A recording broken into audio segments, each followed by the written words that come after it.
Hey, what is up guys? It's your boy Speed here, and today I wanted to take a look at a mid-Clockwork game. So basically they give Clockwork a better, consistent fighting Agg. So Clockwork's old Aggs basically refreshed his spells and allowed him to auto-attack quickly.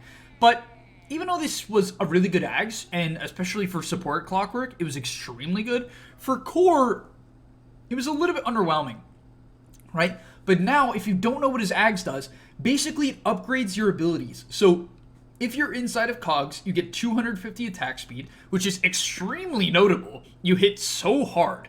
On top of that, the duration of this is 13 seconds. It's extremely long, where you can be hitting for 250 attack speed. On top of that, the self-stun is only 3 seconds. I think it was 4 before this. Don't quote me on that. But the hookshot radius is 50% bigger, so it's way easier to hit a multi-man hookshot, right? If there's two heroes that are like this far apart instead of this far apart, you'll hit them, you'll be able to get that two-man cogs, and that's really important. This was really well thought out by Valve, actually, because that's important.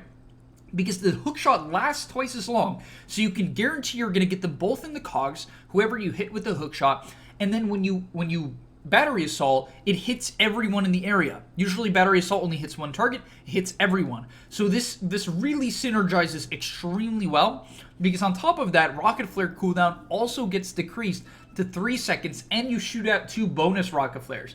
So basically, what I'm telling you is that this hero's Aggs makes a lot of sense. It really plays out well. It's not just these really random buffs, you may say, to your abilities. They all synergize extremely well. And so let's get into it. This is a mid-clock. I've been wanting to try it, but just haven't been able to play a game of it. So I'm like, okay, I want to talk about this. I want to bring this to you guys, kind of give you a little bit of an idea, something fun you could try, because I'm definitely going to try this soon in a ranked game. And by the way, this is a ranked game, ranked 95 player, King RD. And so basically the main thing about mid-clock is your battery assault does double damage to creeps. So you can literally use it to kind of shove in the wave and put yourself at a creep advantage early on. If you're against a ranged hero like Lina or Leshrac, you're going to want to pull creep aggro. Same thing in the off lane, because you can play this in the off lane. You can even do this build as a support. It's fine, you know what I mean? Like, you could get away with it for sure. I'm sure there are going to be supports who do consider going Aggs. It's a little bit greedy, definitely better as a core item. But as we'll see, you're going to use the battery assault to kind of shove in the wave a little bit. And it also helps you get the CS, because every single battery assault does, what is it, 40 damage? Is it only 40? I thought it was like 60 for some reason. But another thing that I really like about mid-clock this patch is the removal of the small camp. So even though Clockwork could kill the small camp as a mid laner, once again his Q does double damage to creeps, which works on neutrals. Even though that is the case, the thing is he wouldn't really want to do that, because as much as you use net worth on Clockwork, right, your Aggs is really good. As much as that is the case, the problem with it is Clockwork doesn't scale as well as a lot of other mids. Even though he scales better now, he's still much more of like an early game to mid game tempo hero. And that's why I think mid-clock straight up could be viable now. The main reason why I say that is because the mid laner isn't going to get as much farm this patch. They're going to have to hit neutrals, like big creep neutrals, if they want to get farm, which for certain mid heroes is pretty inconvenient, like Quap. Quap does not like hitting big creeps. It just takes way too long. But Clockwork can kill those creeps, and he doesn't really mind rotating early on. Once you have hookshot, you can just rotate off cooldown, and I think this really favors the mid lane not having a small camp, right? Because you can get really active really early on.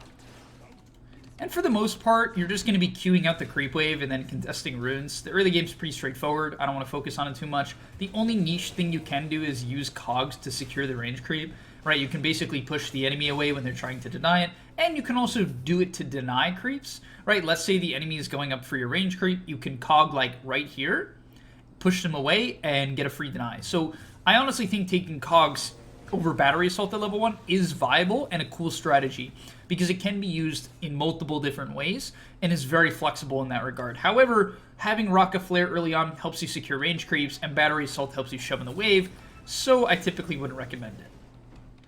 Alright, so unfortunately, because he's against the Kunkka in lane, which is like definitely a horrible matchup, he's gonna have to basically play more of a roaming style, which is not really necessarily a bad thing, but essentially you want to take any opportunity where the mid laner leaves to shove the wave and then gank.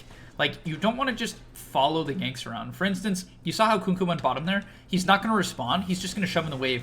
And this is important because you kill it so fast. Oh my god, he doesn't get the rune.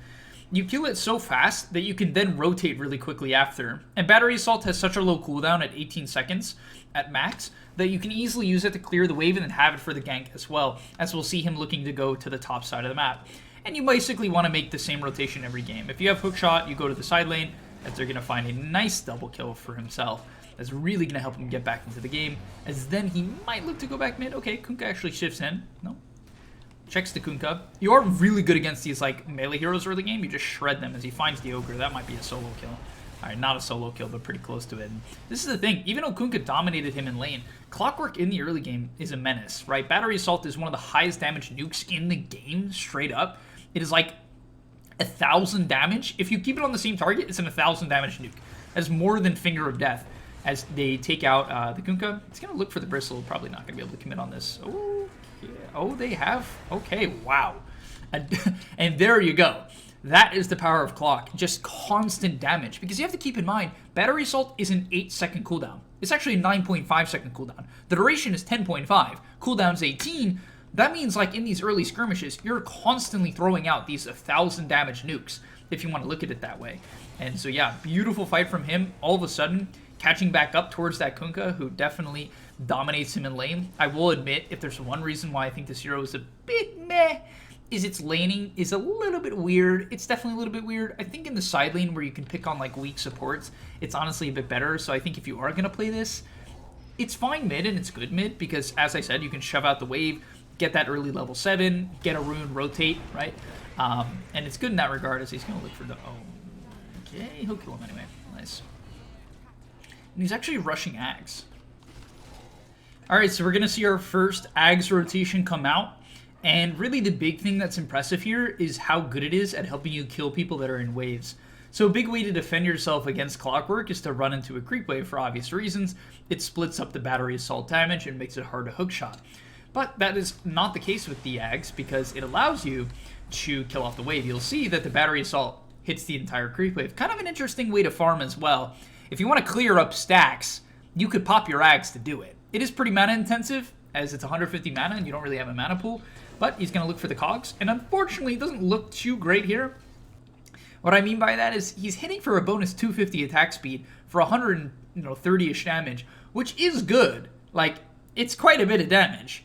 But he's hitting a Bristleback with a Vanguard in the back. So he's chunking. Like, look at this attack speed. And they kill off a Bristleback, which should say something, right? If you can kill off a Bristleback, you can kill off a lot of heroes. And I will say that I think this is a great Clockwork game. I don't know when he picked, but the reason why it's a solid Clockwork game is the enemy team doesn't have a good way to get out of cogs on basically any of their heroes, and that definitely makes for a good Clockwork game. One thing I will admit that I don't necessarily love about his build is that I think rushing Ags is kind of overrated. I actually prefer it as a second item, and the reason why I say that is it's expensive, right? It's definitely an expensive item at 4,200 gold. And so personally, a couple of other builds that I think are good is the buffed Blade Mail, for obvious reasons. It's like always been good on Clock, because Cogs forces people to fight you, so you pop Blade Mail and they can't fight you, and Blade Mail lasts for longer now. So it really is way, way, way better, the Blade Mail build. On top of that, the Blade Mail gives you a significant amount of damage, which synergizes well with the attack speed. So I've been kind of theorizing like what other items you could buy in the early game in terms of damage. It's a little bit weird, because you can't really go Armlet, you don't really sustain it. Deso is a bit too expensive, Basher's just bad, Sange is not really enough damage, and so I don't necessarily think I know what is the best item. I think Falcon Blade could be an interesting one, as just like a way to get up some mana regen, a little bit of damage to later synergize with your attack speed that you're going to be getting. But I think Blade Mail is definitely a solid one. It's only 2,100 gold, gives you some armor, 28 damage, and then the reflect ability is obviously good for very clear reasons on Clockwork.